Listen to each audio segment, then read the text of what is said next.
There's a land where headlines have buried something older 12,000 years deep. Where stones outlast empires, yet a new wall divides a town from its olive groves. Where the word promise splinters, and each splinter still carries light.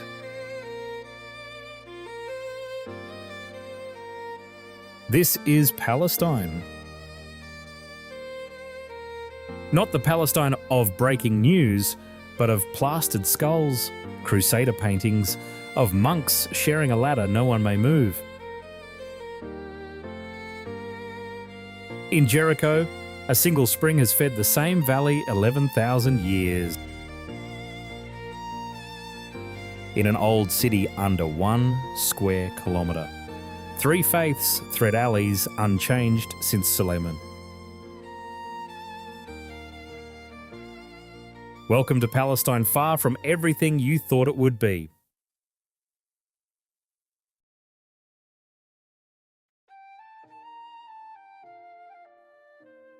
From the air, the land falls away into rugged tan canyons under a clear desert sky.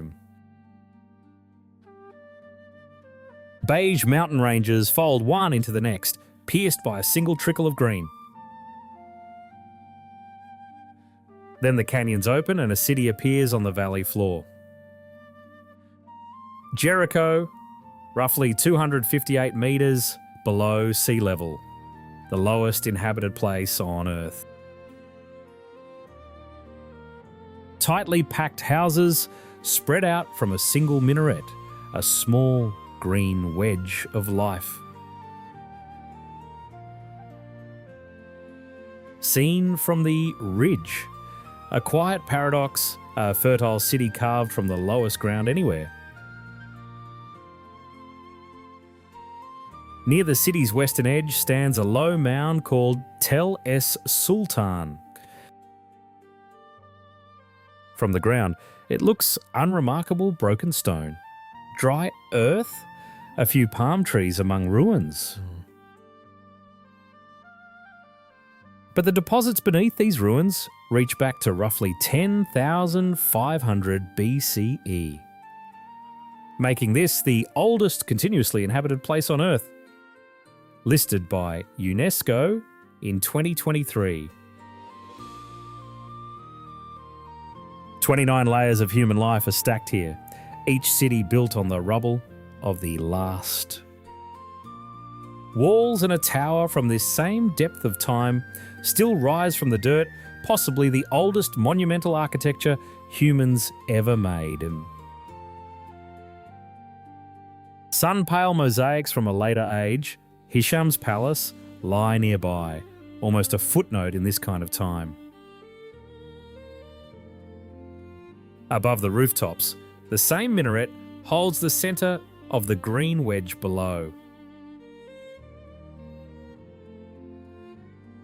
What lets this fertile pocket survive is a single spring. Ain as Sultan.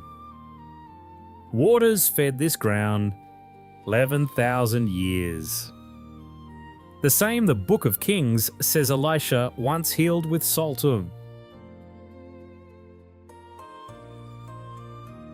From that spring, date palms march in long rows toward the dust-covered hill. And the river that has carved this valley winds south through tan canyons. Its narrow turquoise thread bending toward the Dead Sea below. The Jordan River winds on, its silt-brown water cutting through the arid floor of the valley. Tall reeds lean over the slow current, dry and yellow against the muddy water. A river that has fed prophets and pharaohs, indifferent to who claims its banks.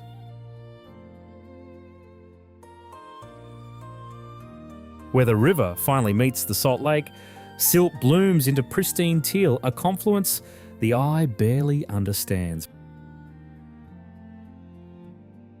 And from this lowest valley on earth, the gaze lifts higher, leaving Jericho behind, Drawn toward an older city of golden domes, the next chapter will reach.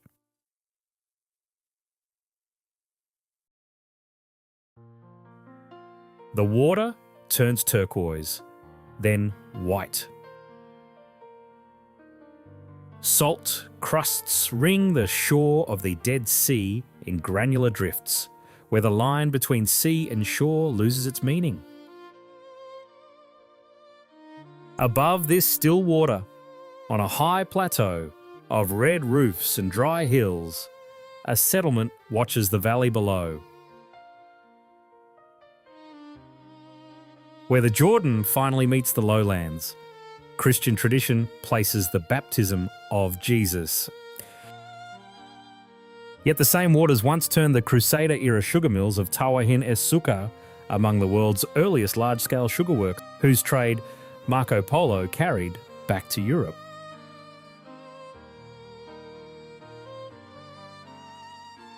West of the Jordan, empty roads thread the silence here. Deep in one of the wadis here, a building seems to grow straight from the rock face. The Orthodox Monastery of Saint. George clings to the limestone cliffs of Wadi Kelt. Founded in the 4th and 5th centuries by hermits seeking the desert's silence. Where there was no horizontal land, they built vertically terraces, chapels, and cells stacked into the canyon wall. Domes and arched windows look out over the dry gorge below. Sun-bleached stone keeps the same silence the desert has always kept. 11 kilometres south of Jericho, the desert opens into a different kind of sanctuary. Tan walls and rounded domes rise from the dust, encircling a courtyard that once filled with thousands of pilgrims each year.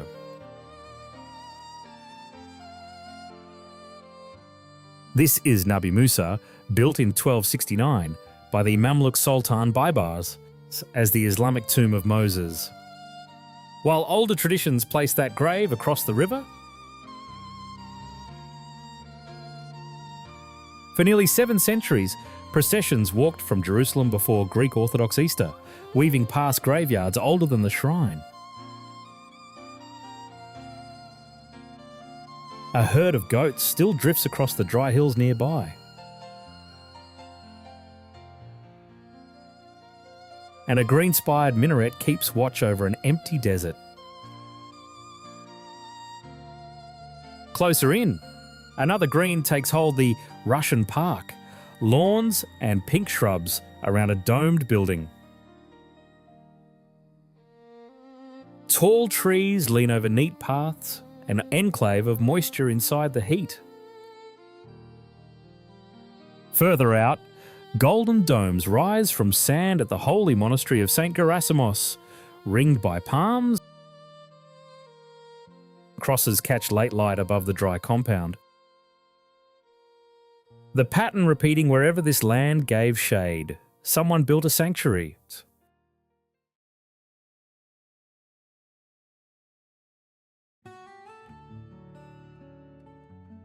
"20 kilometres south, the next city rises from the hills. Closely packed buildings climb every slope, traffic curling around a wide roundabout below. Most cities feel improvised, accidents of geography and trade. Hebron has been argued over for nearly 4,000 years. At the heart of the old city stands a long stone enclosure, walls so plain they vanish into the streets. Inside, vaulted ceilings rise above marble columns, chandeliers hanging in warm light. Behind, a barred window, green cloth covers the tomb of Abraham. Hebrew calls the place Hebron, friend. Arabic calls it Al-Khalil, the friend. Yet the prayer hall is partitioned Jews barred from 2/3 most of the year. Muslims on Jewish holidays. One ancestor, 2 doors that no longer open.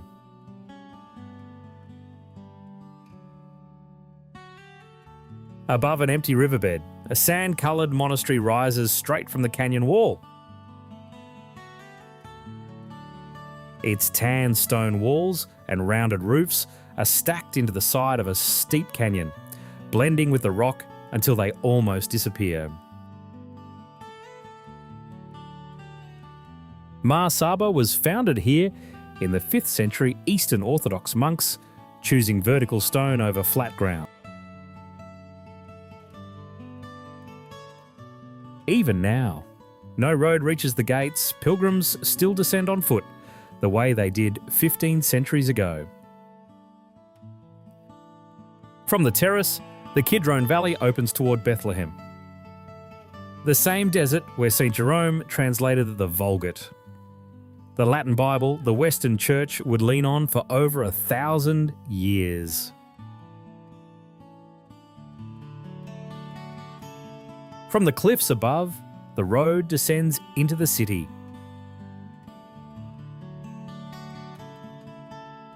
Stone houses with red-tiled roofs pressed together along the slopes, and at the centre stands a long basilica with a dome. This is the Church of the Nativity, commissioned by Constantine in 339 CE, the oldest major church in the Holy Land. Justinian rebuilt it around 529 CE.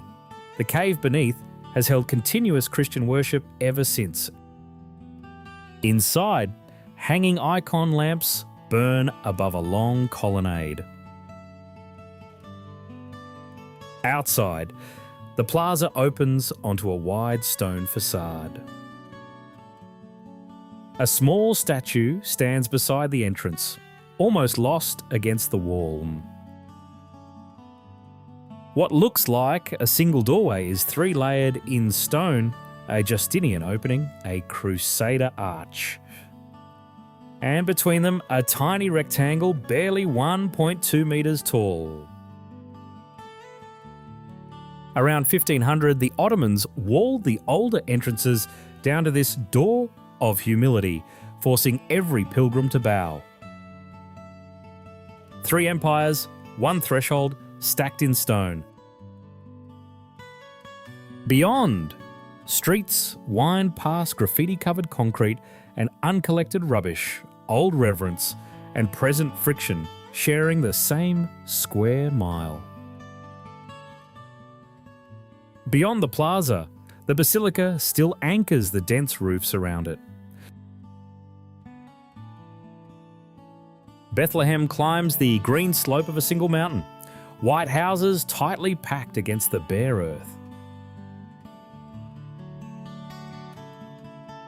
Churches and minarets rise among the residential blocks below. Mosques and stone domes share the dense skyline. Narrow alleys climb between weathered walls, stone steps cutting up toward the light. An old town still breathes inside a younger one, holding its own ground.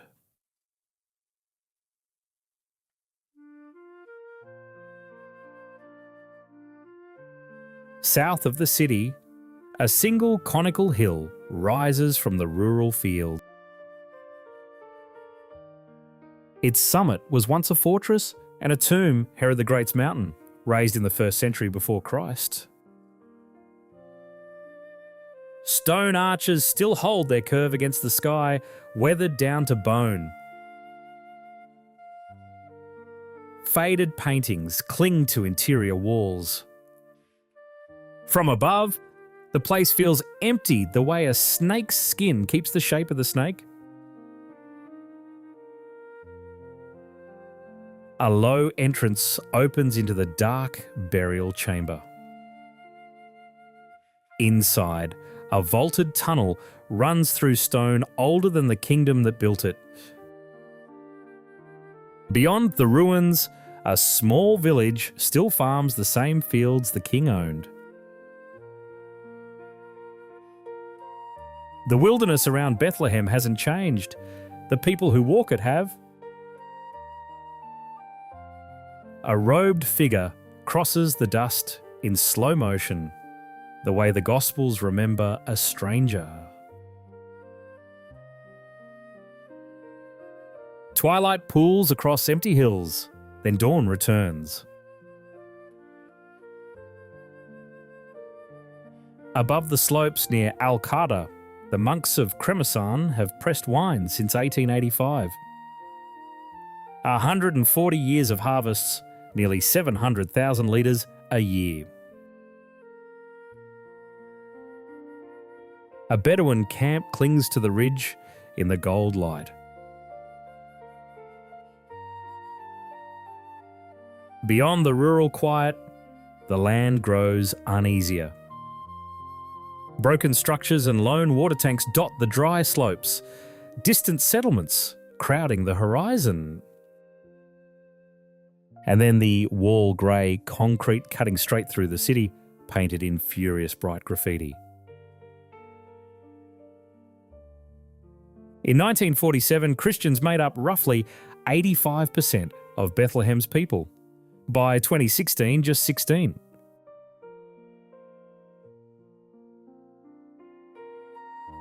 The promise didn't vanish, it shrank and learned to live behind concrete.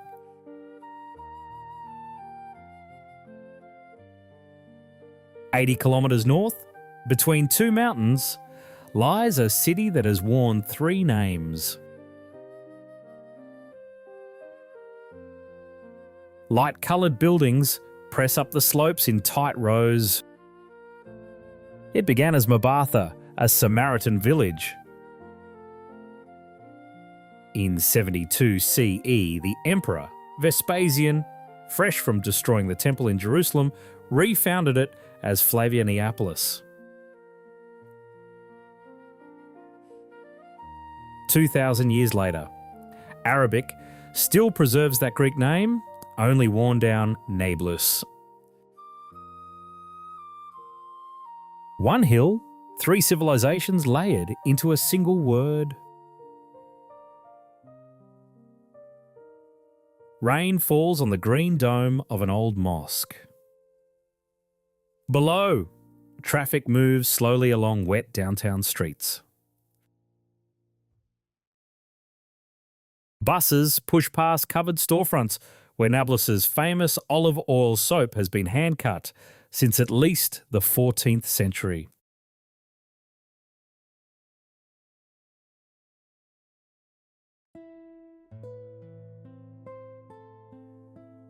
"60 kilometres south of Nablus, on a higher hill, sits the city all the others orbit. From the Mount of Olives, the view opens onto the old city, only 9/10 of a square kilometre of stone. Inside that small ground stand more than 200 historic monuments, listed by UNESCO in 1981. It is one of the very few places on earth held holy by Jews, Christians, and Muslims at the same time. At the heart of that ground rises a golden dome. The Dome of the Rock, built in the 7th century, the oldest surviving work of Islamic architecture in the world. Its architects deliberately matched the dimensions of the Church of the Holy Sepulchre nearby, within 70 centimetres. Two domes of two faiths, half a kilometre of stone alleyways apart. Behind the gold, the long silver-grey roofs of Al-Aqsa close the southern edge. Towers and smaller domes mark the rest of the holy compound. Down the alleys, the everyday breathes inside the eternal. Crowded markets unfurl bright fabrics and stacks of fruit. Dresses flutter on hooks. Vendors call across narrow lanes unchanged in 500 years.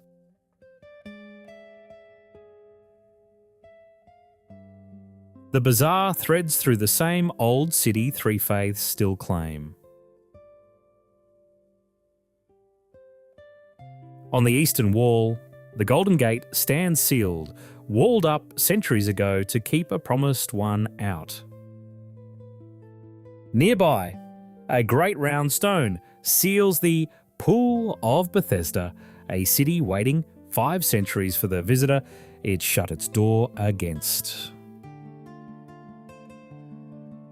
Just outside the old city, a village hasn't slept in 75 years.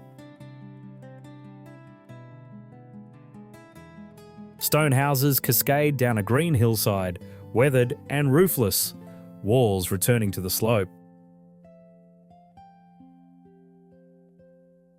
This is Lifter once home to roughly 2,500 Palestinian villages, depopulated in 1948 and never repopulated.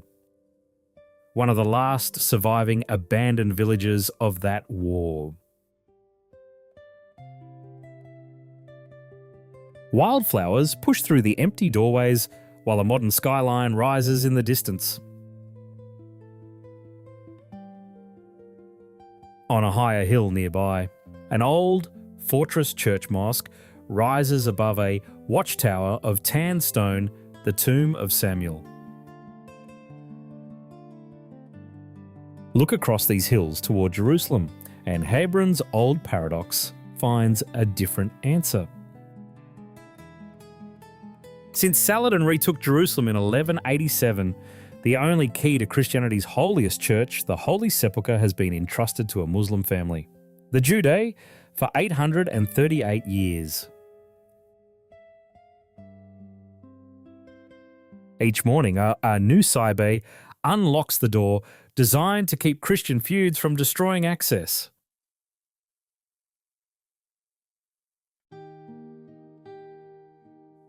A wall, 6 meters tall, slices the city's sleep. Concrete runs the length of a road, white panels turned grey by sun and dust.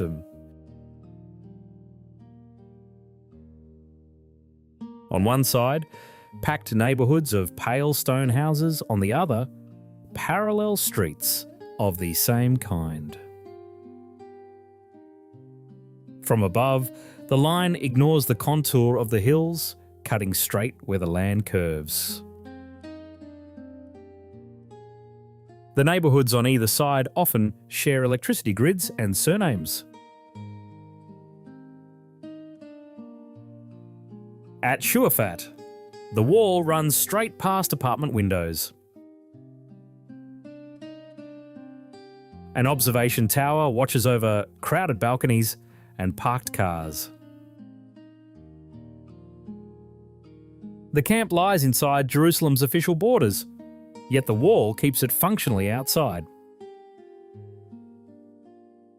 Further north at Hizma, cars and buses queue at a checkpoint built into the same wall, waiting to cross between halves of the same city.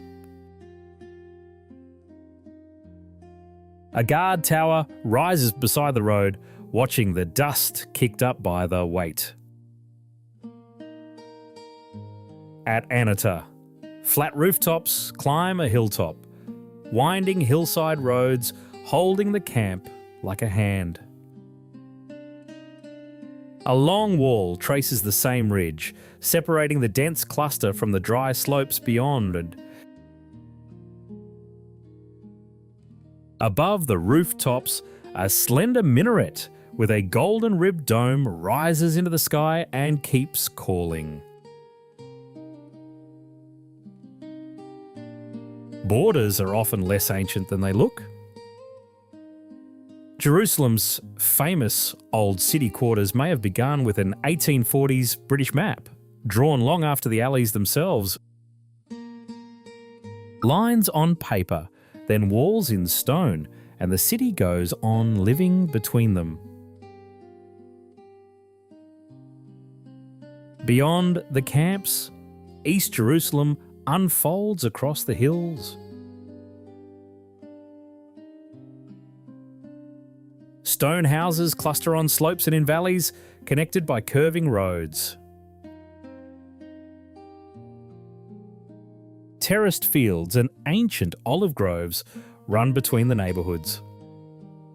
There was a time when this care was part of the architecture itself. When Caliph Umar entered Jerusalem in 638 CE, the Patriarch invited him to pray inside the same church. Umar refused, knowing his prayer would later be used as a pretext to convert the church into a mosque, and stepped outside instead. Now the same hills are striped with concrete, towns half hidden behind a long white wall. In Jerusalem, every wall began as a kindness, then forgot.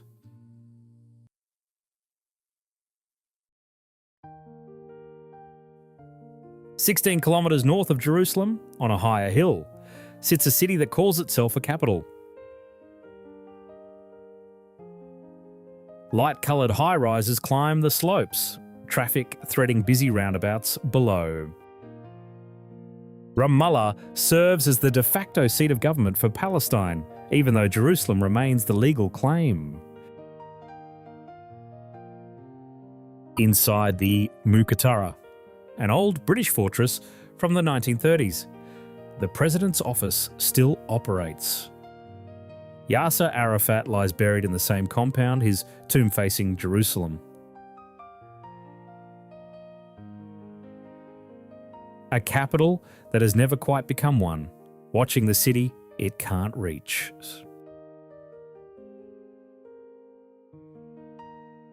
On a hill outside the city, beige towers rise from a quarry of dust.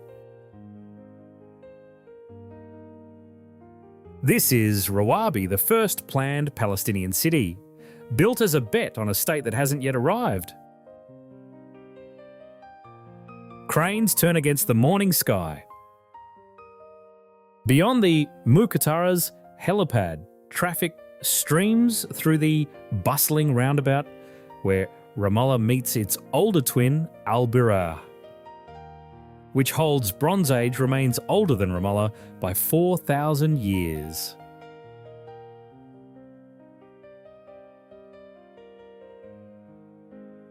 Two cities of separate ages share a single municipality below. On the southern edge, the wall returns at Kalandaya, slicing the road that links Ramallah back to Jerusalem only a few kilometres away. Beyond the barrier, crowds and traffic move freely through downtown sovereignty, practiced one block at a time.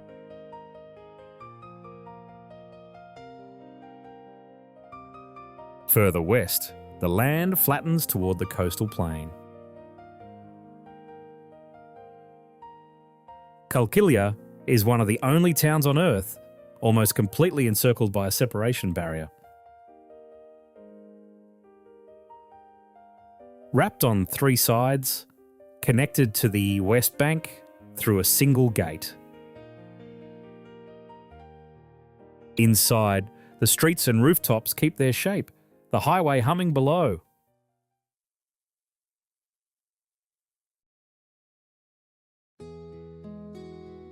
"40 kilometres north of Qalqilia, the wall ends and the hills begin again. Olive groves run in neat rows across rolling slopes, their pale green crowns silvering in the afternoon light. Terraces step down between dirt paths, the land patient and worked through.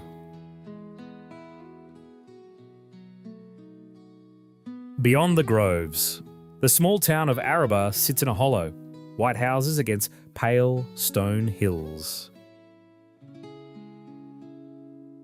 An empty highway slips between the fields, almost no one passing. This is country that has fed the region for centuries, a quieter Palestine that the wall hasn't quite reached. Just beyond the groves, Jenin spreads where the hills give way to the great fertile valley below. White houses with orange roofs pressed together along the edge of the plain. The name itself is older than the city. Egyptian scribes wrote it as Kena under Thutmose III. Around 1400 BCE, the Hebrew Bible calls it Ein Ganim, the spring of gardens. Same word, 4,000 years on.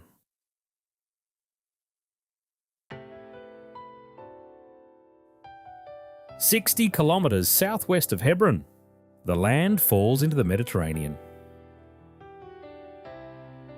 A coastal city presses against a wide blue sea, harbours and minarets glowing in golden light. Around 1190 BCE, a sea people called the Philistines settled this coast and made Gaza one of their 5 city-states. From their name, Philistia, the Greeks would later call the whole region Palestine. From the air, the city stretches in dense uniform blocks along the shore.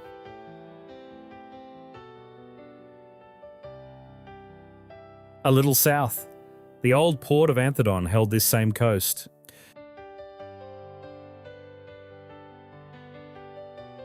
It traded continuously from 800 BCE to 1100 CE, 1900 years of unbroken sea commerce. Hosting Babylonian, Greek, Roman, Byzantine and Fatimid sailors in turn.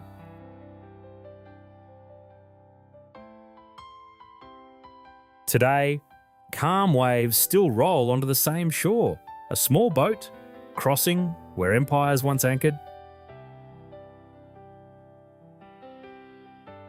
Higher above the strip, towers and mosques rise from a single dense plain of rooftops.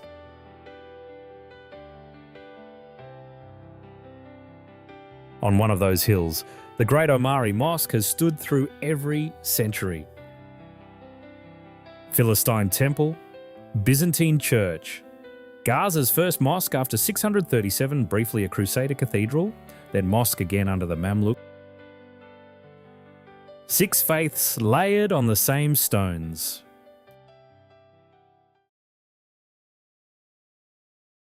Most cities show their wealth at street level. Gaza now shows its absence.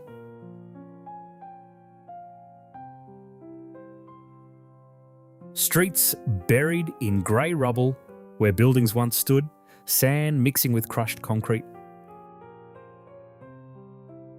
Of the city's 320 cultural sites, more than 200 had been damaged or flattened by mid-2024. The Great Omari Mosque has only its minaret left standing in the open air. Holes opened through brick facades reveal interiors of debris and ruin. What was once a whole neighbourhood is now a slope of broken slabs. Black smoke rises from low-rise streets, climbing past walls already half gone. Fire flickers through windows of buildings whose interiors have been hollowed out. South of the city, St. Hilarion Monastery sat hidden under sand for 1,300 years before Palestinian archaeologists rediscovered it in 1999. In July 2024, UNESCO inscribed it on the World Heritage List and the World Heritage in Danger List simultaneously. Only the second time that emergency procedure has ever been used. Listed and endangered in a single act. Smoke shrouds the next neighbourhood, the next, and the next. Inside, what is left of homes tells the same story. Furniture overturned, windows blown out, debris settled where families used to gather, a once decorated living room reduced to scattered fragments. In another house, a purple tapestry covers a hole in pockmarked walls. Hammam al-Sumara, Gaza's last Turkish bathhouse, ran continuously from 1320 through Mamluks, Ottomans, British, Egyptians. 7 centuries that ended in 2023.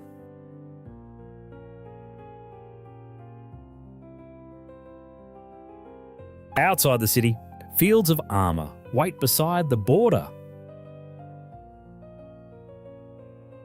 Merkava tanks roll through the rubble of streets where children once played. Along the coastal road, a Namer carrier kicks up dust beside a beach scattered with debris. Gaza has changed hands more than almost any city on earth. Egyptians, Philistines, Assyrians, Babylonians, Persians, Alexander after a 5-month siege, Romans, Byzantines, Crusaders, Mamluks, 400 years of Ottomans, British, Egyptians, Israelis.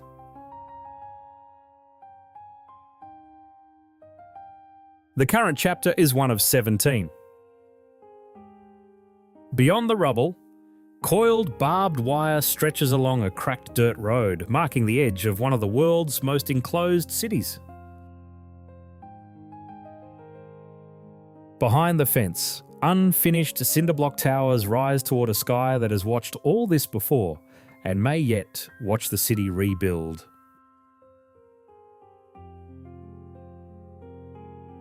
At the southern tip of the strip, where Gaza ends and Sinai begins, sits the oldest border town on earth.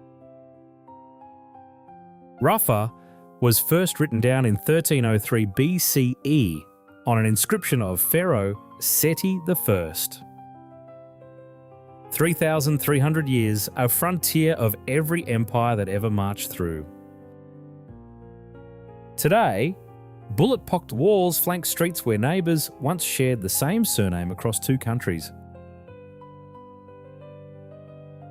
Inside one house, an unmade bed sits among broken glass and scattered belongings. Tanks idle in the dust beyond the rubble, an excavator waiting to clear what's left. Every promise made at this border has expired before its keeper. The town keeps marking the line anyway.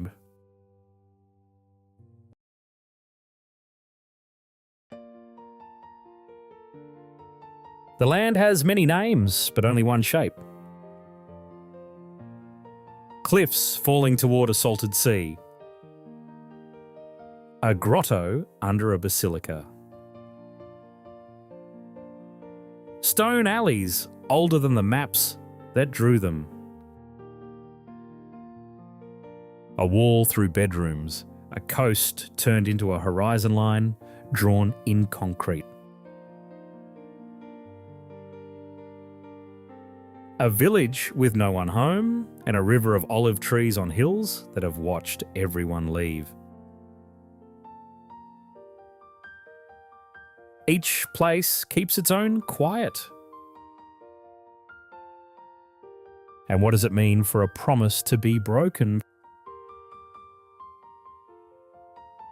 In one ancient city, 3 empires shaped a single doorway, each one walling the older down. In another, a ladder has rested above a church entrance since 1757. Not because anyone is forbidden from moving it, but because no one has been able to agree.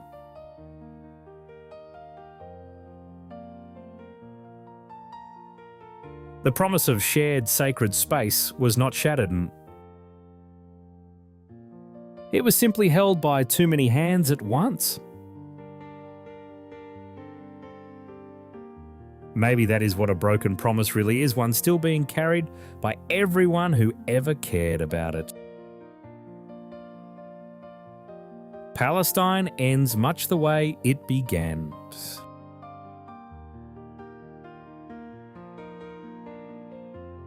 The cities, the cliffs, the sea, they remind you that human presence is only one layer in a much older surface. Walls rise and fall and rise again. The stones keep their names. Somewhere in the desert, a spring keeps running, as it has for 11,000 years, patient, certain, indifferent to which empire claims its banks. Thanks for watching. See you soon.